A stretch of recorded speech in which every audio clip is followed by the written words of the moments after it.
I'd like to say to people that when my father died, most people don't know he was one of the most hated men in America at the time.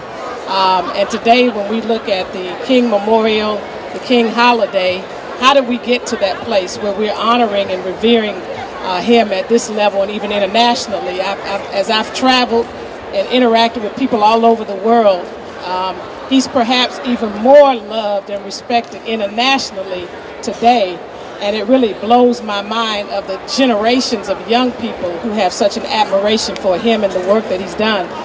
But we got to this place because of really the work of my mother.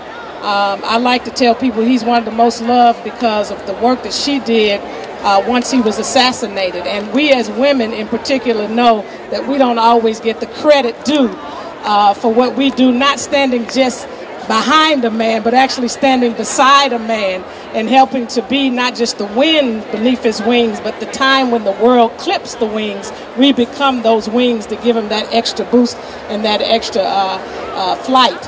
And so this chronicles her life from obviously her birth to the time in which she established the King Center that really was the institution that is now the living memorial for my father, of which I serve as the CEO today, and talks about her work in the holiday. Most people don't know the history that there were several efforts to get the holiday, but it really wasn't until she got involved in the effort and pounding the pavement herself and petitioning people and that it got the traction it needed for it eventually to be signed into law. And so this is about her journey and who she was before Martin Luther King. He did not make her. In fact, there were so many incredible things that she did and was involved in. She was an activist in college even before she met my father. She had studied Gandhi before they connected. So by the time the movement happened, they had already been in sync on the whole nonviolent piece.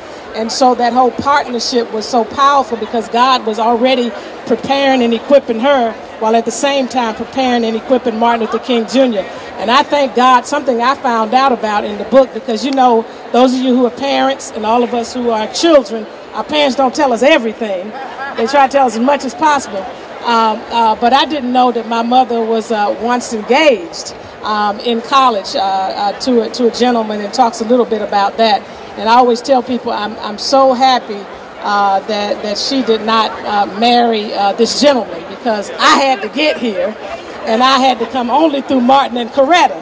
And so I want to encourage you to pick up this book, because it gives you an insight into her life and into her legacy. And I think she has not gotten her due and her props, and she carried his legacy for us to be remembering, celebrating, and honoring him. And my role and responsibility as the only female now left in the family, as most of you may know, my sister Yolanda King passed 16 months after my mother in 2007.